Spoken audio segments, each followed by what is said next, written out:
Fala galera, Guerra Fria.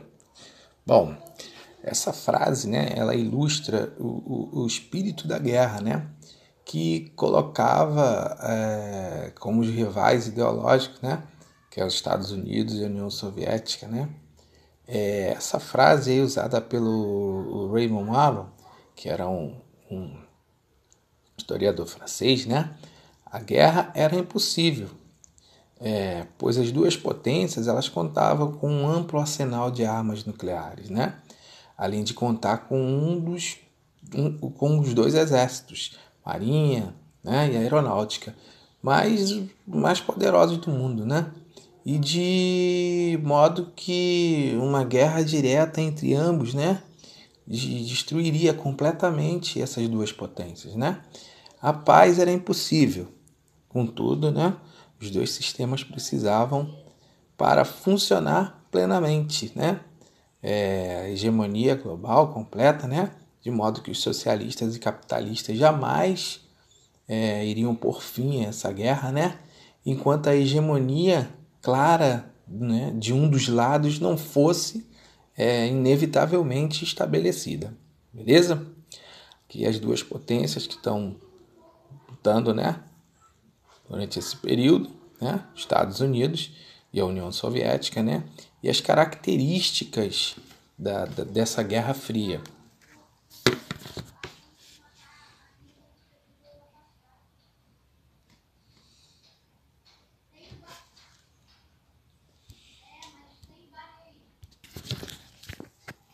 Bom, difamação, corrida espacial, né, busca de aliados, né, disputas tecnológicas, corrida de armamentos, né, corrida armamentista, como é conhecida, espionagem entre a CIA e a KGB, né, e, e a proliferação de conflitos localizados, né? Vocês vão ver que essas guerras elas vão ter influência desses dois países pelo mundo todo, tá? E a origem da Guerra Fria, que começa em 1944, tá, galera? Presta atenção numa coisa, gente, que é muito importante. A gente tem um vídeo muito curto, não dá para falar sobre isso tudo, mas eu gostaria que vocês pesquisassem, né, os acordos, os pactos feitos durante essa guerra, né? Antes, durante e depois, tá? Os Estados Unidos, né? O interesse dos Estados Unidos nessa guerra, né? Porque é um território que não foi afetado, foi o norte-americano, né? Ele sai como grande vencedor da guerra, porque além do seu território não sofrer dano nenhum, né? Ele vai enriquecer muito com a guerra. Por quê? Empréstimos, né? Ele vai emprestar dinheiro aos países europeus, né? Com a ideia de influenciá-los no capitalismo também, tá? E ele vai ser o principal fornecedor de alimentos, de armas a esses países que vão se enfraquecer após a guerra, né? E não só isso, vai estimular a indústria também, beleza? Poder militar. Os Estados Unidos ele vai se tornar a primeira potência militar, né?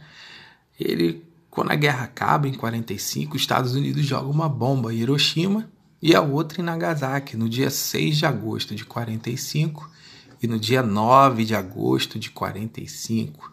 Isso é uma forma de mostrar o seu poder bélico à União Soviética. Foi uma resposta, né? Então, assim, a União Soviética, após a guerra, ela vai enfraquecer um pouquinho, né? Vai perder 26 milhões de pessoas, né? A estrutura econômica danificada, mesmo que vale lembrar, a União Soviética, em relação às outras potências, ela é sim um pouco atrasada, tá? Ou seja, com a queda da Alemanha, né, vai emergir como segunda potência ela após essa guerra, tá? Exercendo uma forte influência, né, sobre os territórios que ela mesmo libertou do nazismo e vai começar a colocar sua influência, né, socialista. Bom, galera, esse antagonismo, né, do pós-guerra tem influência do capitalismo dos Estados Unidos, né, e do comunismo da União Soviética, né, cada um defendia o seu interesse, né? A Europa ela estava dividida em dois blocos políticos ideológicos, ou seja, mais conhecido como o mundo bipolar, tá? Aí tá as duas características para vocês entenderem um pouquinho, tá? A divisão da Europa, como vai ficar a Europa, tá? A divisão da Europa. Alguns países vão sofrer influências dos Estados Unidos, ou seja, do capitalismo. E outros países vão sofrer influências da União Soviética, tá? Ou seja, socialista, tá? Com isso tudo vai ser criado o Plano Marshall, tá? A ideia desse Plano Marshall era recuperar a economia, tá? Ou seja, vários planos vão ser criados durante esse período. Cada um, gente, entenda uma coisa, tem um objetivo de atender e defender os seus interesses, tá? O Plano Marshall, que é em resposta à União Soviética, vai fazer esse Common Forum, né? Aí tem a Organização da Europa, né? Pela Cooperação Econômica, né? Que ela vai ser criada em 48, né? O objetivo deles é o que, gente? Promover a cooperação entre os países membros, né? E a distribuição de fundo, né? Bem como a criação das zonas de comércio livre, ou seja, que os dois podem atuarem, tá? A Comecon, né, que é o Conselho de Ajuda Mútua, e proteção militar, que vai vir o Pacto de Varsóvia, né? E vai vir a OTAN também, né? Que as duas potências, uma criada pelos Estados Unidos, né? E a outra criada pela União Soviética.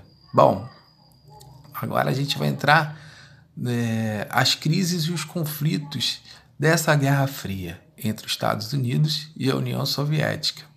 Primeiro, gente, é a Guerra da Coreia. Bom, essa guerra ela é fruto de uma disputa velada entre os Estados Unidos e a União Soviética, tá? Antigos aliados durante a Segunda Guerra, né? Ao final, em 45, essas disputas dividiram a Coreia em duas zonas de influência, com o sul ocupado pelos norte-americanos e pela parte norte dominada pela União Soviética. Ambas são divididas pelo paralelo 38 graus, tá? Firmando como esse marco divisor na Conferência de Potsdam, tá? Em 1947. A tentativa de unificar a Coreia, né? A ONU ela vai criar um grupo não autorizado pela União Soviética, com a ideia de que, gente, ordenar a nação através da realização de eleições em todo o país. Ou seja, essa iniciativa não teve êxito, tá? Então, assim, a zona da União Soviética, ela anuncia sua independência como República, tá? Democrata Popular da Coreia, mais conhecida como a Coreia do Norte. E a partir daí, então, essa região ela é dividida em dois países diferentes, tá? Norte, socialista, apoiada pelos soviéticos, e Sul, que ela vai ser capitalista, né? E vai ser patrocinada pelos Estados Unidos da América. Beleza? Aqui a gente está vendo a cronologia, tá? Em 53, a morte do Stalin. Em 55, né? O macartismo, que é aquela caça às bruxas dos Estados Unidos, ou seja, perseguição e condenação àqueles comunistas, tá? E no início do processo de desestalização, né? Como uma denúncia, né, do poder pessoal e culto a essa personalidade do Stalin. Beleza, galera? Aí aqui a gente vai falar um pouquinho sobre a construção do Muro de Berlim, que ele vai ocorrer, na verdade, né, lá em 1961. Bom, é uma divisão, gente, de 4 zonas que reproduziu-se, né, no território alemão com todo e mais especificamente assim na capital de Berlim, né? Essa medida, né, a polarização, né, do mundo, né, ela foi definida no final da década de 40. E as zonas elas foram ocupadas, foram transformadas em nações distintas, que é a RFA, né, que é a República Federativa Alemã, e a RDA, que foi a República Democrata Alemã, para atender os interesses tanto dos americanos quanto dos soviéticos, né? A divisão da Alemanha ela foi um exemplo máximo de polarização da Guerra Fria, mas não foi exclusivamente da Alemanha, né? Como consequência dessas negociações entre os aliados, né? Países se opuseram à Alemanha, né? O Japão, a Itália na Segunda Guerra, né? E a Coreia do Norte e a Coreia, perdão, e o Vietnã também foram divididos em duas nações distintas, cada um né? Com os seus aliados, os Estados Unidos e a União Soviética. Mas o que é a Guerra Fria, gente? A Guerra Fria, esses acontecimentos, né, eram consequências diretas desse conflito político ideológico, né? Nesse conflito, a disputa, a hegemonia mundial era uma das ideologias que estavam no centro desse conflito, o capitalismo e o socialismo, né? Essa disputa entre americanos e soviéticos, né? Ela logo vai se sentir, né, na Alemanha, tanto que em 49 os americanos e os soviéticos declararam a fundação dessas duas Alemanhas, né, a RFA e a RDA, respectivamente, né? A disputa pelo território alemão particularmente importante para esses dois países, né, por causa da importância estratégica da Alemanha nesse contexto de guerra, tá? Aí vem as crises dos mísseis em Cuba, tá? Que vai ocorrer em 62. Olha, o evento é um atrás do outro, tá, gente? As crises dos mísseis de Cuba, tá? Essa crise também ficou conhecida, né, como crise de outubro, né? Foi um confronto de 13 dias, né, entre os Estados Unidos da América, né, e a União Soviética. Esse conflito está relacionado, né, com a implantação de mísseis soviéticos na base em Cuba, né? Como que é resolvida essa questão, né? Essa tensão diante desse crescimento, né? Dessa tensão entre essas duas potências, né? Dispor, né, a se retirar os mísseis de Cuba em troca de promessa. Então, o que John Kennedy vai fazer, gente? John Kennedy é o presidente dos Estados Unidos nesse período, né? E vão propor um acordo. Os Estados Unidos não invadiria a ilha, né? Aí os países chegaram a um acordo e colocaram ao fim, né, a crise desses mísseis em 28 de outubro de 62, tá? A ideia da União Soviética era colocar esses mísseis, né, na ilha de Cuba, mísseis nucleares. Os Estados Unidos não gostou nada disso, tá? Bom, aqui a cronologia, né? 1963, né? Após essa crise, né, para facilitar o contato direto entre os dois presidentes soviéticos e norte-americanos, tá? Aí vai vir a Guerra do Vietnã também, tá? Em 1965, tá? A participação, ou seja, os Estados Unidos não conseguem vencer o norte do Vietnã e unificar, né? Porque o que vai acontecer, gente? Tem até um filme que retrata isso, o filme do Rambo, né? Lógico que eles descrevem de forma diferente. A guerra não foi bem assim, né? Creio eu, como historiador, acredito que após esse evento, os Estados Unidos não perdem mais guerra nenhuma, né? Ali eles aprenderam, na verdade, tá? Bom, e isso vai terminar, né, com a assinatura do Tratado de Limitação de Armas, né? Que vai ser o acordo feito entre essas potências, tá?